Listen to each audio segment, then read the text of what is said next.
अगर अभी मैं आपसे पूछूं कि इस दुनिया का सबसे आसान काम क्या है, तो आप भी यही ना बोलेंगे भैया मोबाइल चलाना। यही बोलेंगे ना, आप यही बोलेंगे ना, दुनिया का सबसे आसान काम है मोबाइल चलाना। लेकिन आपको कैसा लगेगा यह जानकर जब हम कहेंगे कि उससे भी आसान काम है पीएच मान याद करना। यहाँ सही सुन रहे हैं बिल्कुल आप। जितना भी जो नाम लिखा हुआ है इस सबका पीएच मान याद करना मोबाइल देखने से भी आसान है।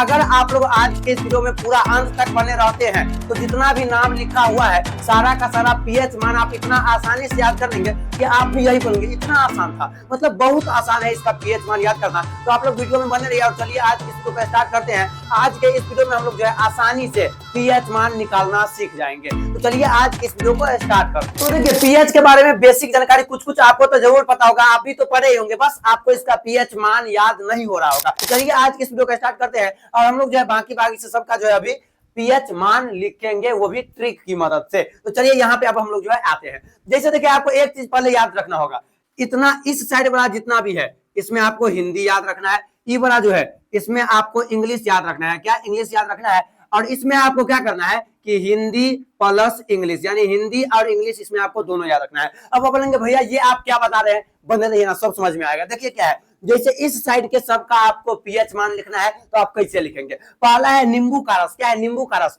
इसमें हिंदी वाला लेटर गिनिए, ठीक। तो नींबू में देखिए नींबू का रस में लेटर गिनिए। नींबू में एगो है न, एगो है ब, कई गो लेटर है? दूगो, तो दू दे दीजिए। और रसों में कई गो है? र और स, दूगो, तो दो दे दीजिए, ठीक। लेकिन आपको पता होगा पीएच मान जो है वो 14 से ज्यादा नहीं होता है, तो इसका पीएच मान 22 में होगा। इसका पीएच मान कितना होगा? 2.2 हो जाएगा। अब आगे आइए, देखिए क्या है सिरका। क्या है सिरका? अब सिरका में कई गो अक्षर है? तो स है, र है और क है। कई गो?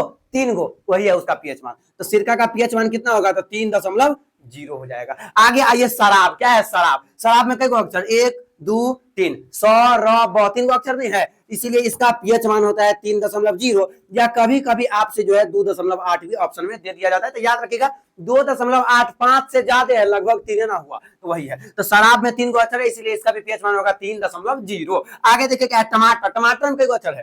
टमाटर, कई गो? टमाटर, 4 गो, तो इसीलिए इसका पीएच मान होगा 4.0। सिंपल इसका भी यही है। अमृत में देखिए 1 2 3 4, अ म र द, 4 गो है, इसीलिए इसका भी पीएच मान कितना होगा? 4.0 हो जाएगा। क्या इतना बात आपको समझ में आ गया? अब आइए इस साइड।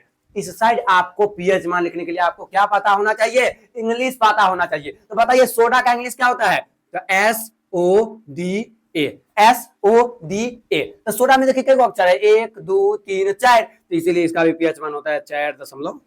सिंपल। आगे है दही। दही के इंग्लिश में क्या बोला जाता है? तो दही को इंग्लिश में कर्ड बोला जाता है। क्या कर्ड बोला जाता है? और कर्ड में कई अक्षर है? 1 2 3 4, इसलिए इसका भी पीएच मान हो जाएगा 4 हो जाएगा। आगे आइए क्या है आपका कि अंडे की सफेदी। अंडे की सफेदी इसे इंग्लिश में बोला जाता है एग व्हाइट। क्या बोला जाता है? Egg white. क्या बोला जाता है? तो एग व्हाइट बोला जाता है। एग व्हाइट, एग व्हाइट, अंडा का एग, सफेद का व्हाइट। तो कई गो अक्षर है? 1 2 3 4 5 6 7 8, ठीक है 8 को गिनिए ना, 1 2 3 4 5 6 7 8, इसलिए इसका पीएच मान हो जाएगा 8.0। सिंपल। आगे देखिए क्या आपका सागर जल। क्या है सागर जल? तो सागर जल का इंग्लिश नाम पता है? पता है आपको? नहीं पता, लेकिन याद रखिएगा सागर जल का जो इंग्लिश नाम होता है वो होता है सी वाटर। क्या होता है? तो सी वाटर होता है। अब वाटर में आपका है 5 गो लेटर, इसमें 3 गो है, तो 5 3 इसका भी कितना पीएच मान हो जाएगा? तो 8 हो जाएगा। आगे आइए क्या है आपका मूत्र। क्या है मूत्र? अब मूत्र को इंग्लिश में यूरिनल बोला जाता है। क्या बोला जाता है? तो यूरिनल बोला जाता है, यूरिनल।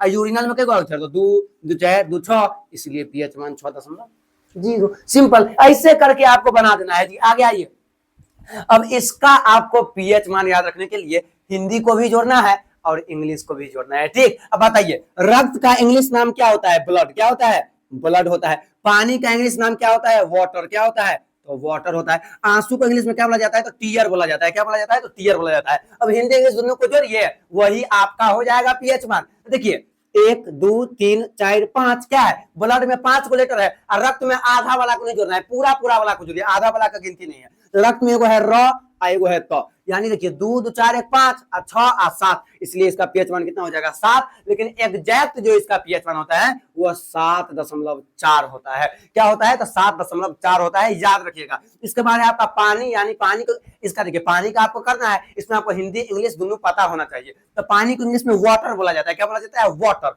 तो वाटर में कई लेटर है? देखिए 2 2 4 एगो 5 गो, 5 गो। अब पानी में प आ 9, तो 5 आ 2 कितना? देखिए वाटर में 5 गो, अब पानी में एगो प है एगो 9 है 2 गो, तो 5 आ 2 कितना हो जाएगा? 7, इसलिए इसका पीएच मान 7.0 हो जाएगा। आगे देखिए आपका है आंसू। तो आंसू को इंग्लिश में क्या बोला जाता है? टीयर। तो 1 2 3 4, आंसू में अ आ स, तो 4 2 6, इसलिए इसका पीएच मान हो जाएगा 6.0 हो जाएगा। तो यही हो गया आपका इसका पीएच मान। उम्मीद है आपको यह वीडियो अच्छा लगा होगा। अगर वीडियो अच्छा लगा है तो पूरा का पूरा समझ में आ गया है तो अपने किसी एक दोस्तों के साथ इस वीडियो को शेयर जरूर कर देंगे।